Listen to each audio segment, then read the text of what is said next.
In my experience, there are two major kinds of photographers. There are those who prefer prime lenses and those who prefer zooms. Now that being said, most photographers I know, including myself, use both. There's times whenever you need a prime lens, times when you need a zoom, often we switch back and forth. However, I know most everyone has a preference on what they go to first. Do they prefer having their prime lenses, or do they prefer the versatility of a zoom? Me personally, I am a big lover of prime lenses. In fact, the vast majority of my photos are shot on one of these two lenses. My 35mm f1.4 and my 85mm f1.8. The 35mm is wider and can get me more establishing editorial photos, and the 85 has great compression and great background separation for beautiful portraits. Between these two lenses, I do probably 80 to 90% of my photos. However, there is that 10 to 20% where the primes simply do not work for me, and that's whenever I need to use a zoom. In all my experiences using different zoom lenses, there's been one lens that has stayed in my camera bag all these years that no matter what I do, I can't seem to get rid of. And that's this. This is the, and let me do my best to say this name right, the Canon EF 24-105 f4 IS USM Mark I. I think that's correct. Let me know in the comments if I'm wrong. Can we just talk about the fact that camera lenses have the longest names? It can get really confusing at times.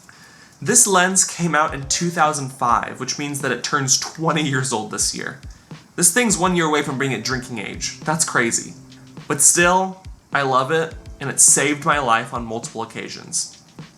I'm going to tell you the 5 reasons why I love this lens and why I can't get rid of it. Also keep in mind, though I'll be talking about my Canon version specifically, a lot of the things I share in this video will apply to any 24-105 f4 lens by any manufacturer. Reason number 1 is simply the variety of focal length. I think 24-105 is an amazing focal length range for the vast majority of situations you find yourself shooting photos or videos in. 24 is wide enough to give you landscapes or wide establishing shots, and 105 is tight enough to where you can get pretty telephoto, pretty compressed images of distant subjects. This lens absolutely saved my life a few weeks ago. I was shooting a wedding, and I was planning on doing the ceremony with 2 camera bodies, one with my 85, one with my 35. However, right before the ceremony, one of my cameras broke. It just stopped turning on. I didn't know what to do. I didn't want to just use one of my prime lenses, and I didn't have enough time to be switching back and forth. But I remembered I had my 24-105 in my camera bag. So I pulled it out, put it on my camera, and shot the whole ceremony on the 24-105.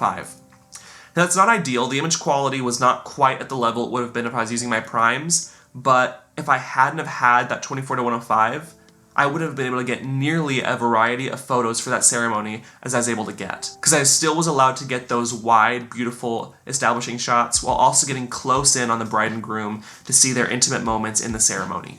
Additionally, a few years ago, I took a trip to Cambodia. Now, I was going to be doing a lot of walking around, and I was going to be pretty busy, and I didn't want to have all my camera gear to carry around with me. So all I brought lens-wise was my 24-105. It ended up being perfect. I was able to get all the landscapes I wanted, while also being able to get tight in on the beautiful things in the country. Because I only had one lens to bring, that was definitely my choice, and I never regretted it.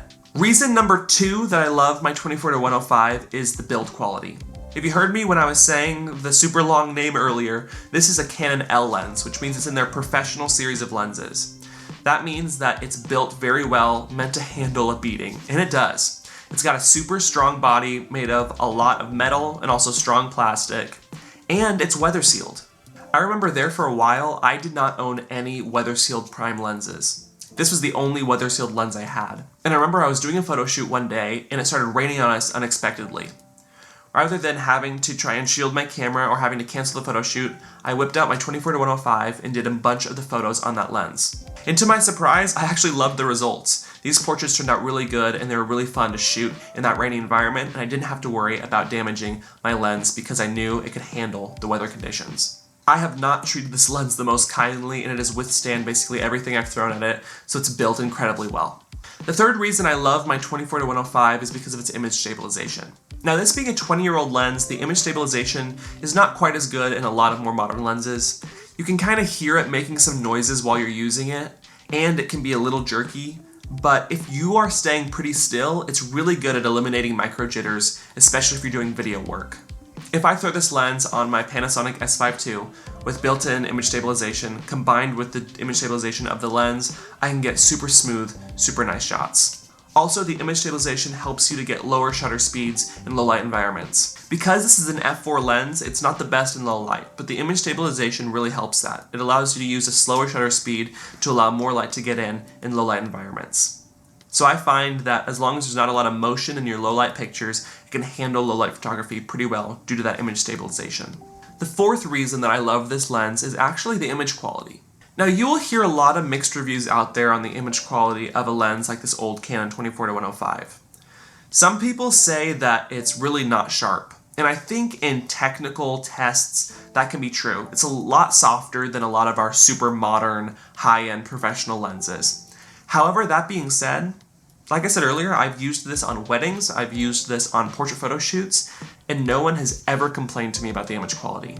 Simply, it's good enough to get you high quality photos that the average non-pixel peeping photographer will never notice. So that means for my needs, I think the image quality is plenty good enough. And the last reason I love this lens so much is because of its value. You can regularly find this particular Canon Mark I 24-105 version used for less than $400. In a world where it's hard to find high quality lenses less than $1,000, this seems like a great deal. You get a high quality, professional level lens that's built well, has weather sealing, has image stabilization, has a great focal range for a pretty cheap price.